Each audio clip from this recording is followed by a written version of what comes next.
Pemirsa, untuk mengetahui perkembangan perdagangan komoditas, kita telah terhubung dengan Lukman Hakim, market analis Esandar Arta Mas Berjangka.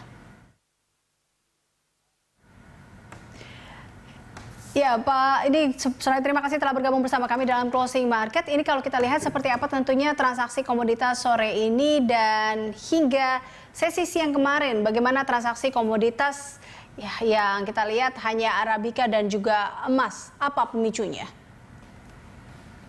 Ya, hingga hari ini dibandingkan kemarin terjadi penurunan volume perdagangan yang cukup signifikan, di mana volume perdagangan turun hampir 70% atau menyisakan sekitar 30% dibandingkan volume perdagangan kemarin.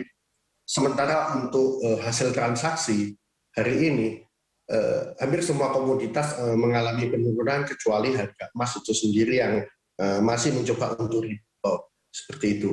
Nah, pemicu kenaikan harga ataupun volume transaksi untuk emas dan kopi misalnya kemarin lebih banyak ditopang oleh melemahnya dolar Amerika Serikat sesaat sebagai konsekuensi dari pernyataan Gubernur Bank Amerika Serikat dan juga Menteri Keuangan Amerika Serikat Janet Yellen.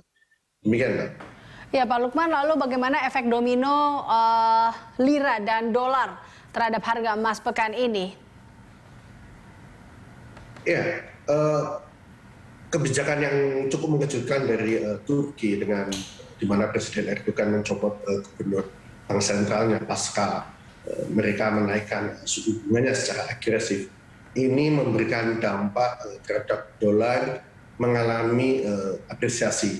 Nah, hal ini memberikan konsekuensi penurunan harga terhadap emas beberapa waktu awal pekan kemarin, sehingga harga emas mengalami penurunan. Namun dalam perdagangan hari ini emas rebound dan mengalami kenaikan.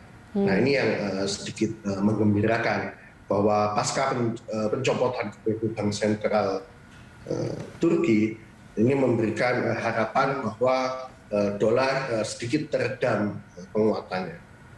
Baik, kalau kita beralih ke olin dan kopi, Pak Lukman, seperti apa tren harga olin dan kopi ini? Tentunya dengan potensi penguatan harga komoditas.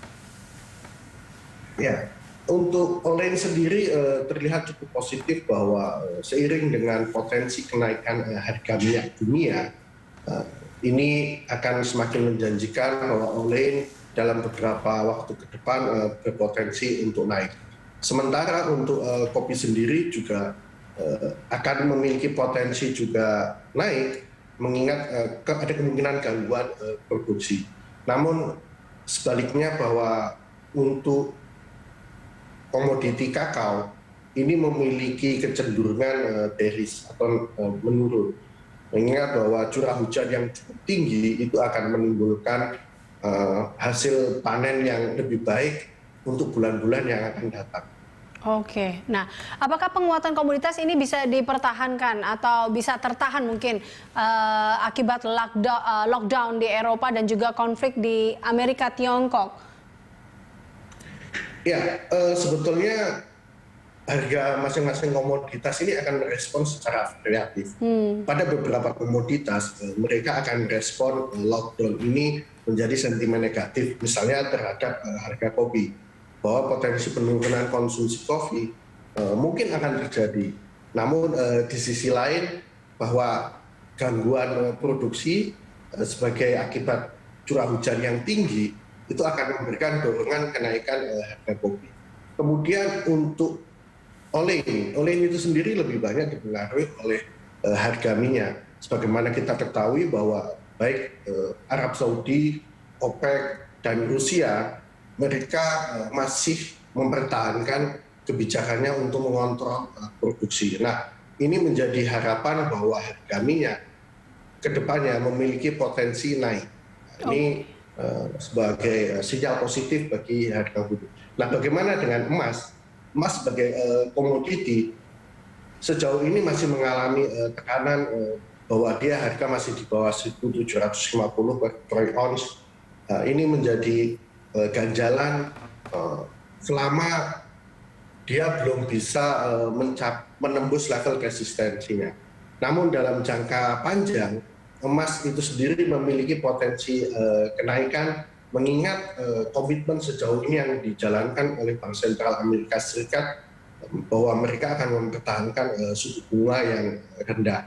Nah, ini bisa menjadi pegangan dari pelaku pasar bahwa ketika mereka mempertimbangkan emas dalam jangka panjang, maka sisi positif ini bisa menjadi hal yang menjanjikan mereka.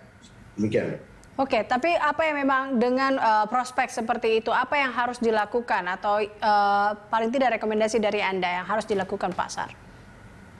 Kalau untuk beberapa komoditi, mungkin kita bisa coba untuk melakukan posisi jual seperti untuk kopi, Arabica, dan kakao, misalnya seperti itu. Namun untuk harga emas, maka saya melihat ada potensi jual untuk dalam waktu sangat pendek, namun dalam sangat potensi jangka panjang, harga murah saat ini bisa menjadi peluang kenaikan lebih lanjut. Oke, baik. Tapi kalau kita lihat hingga akhir pekan ini, seperti apa prediksi untuk emas sendiri menurut Anda, Pak Lukman? Kalau untuk sampai akhir pekan, maka saya membuat catatan bahwa harga emas masih akan dalam tekanan jika dia tidak bisa keluar atau menembus harga 1.740 per troy ounce. Sementara jika dia dalam perdagangan hari ini saja dia mampu di atas 1.750, maka harga emas akan memiliki potensi kenaikan lebih lanjut. Jadi dengan sisa perdagangan tinggal beberapa hari di akhir pekan ini, maka saya melihat bahwa harga emas itu hanya menurun mungkin dalam 2 sisa perdagangan terakhir ini saja. Baik. Baik. Terima kasih Pak Lukman atas informasi dan analisisnya. Pemirsa, Lukman Hakim, Market Analyst Sandar Arta Mas Berjangka.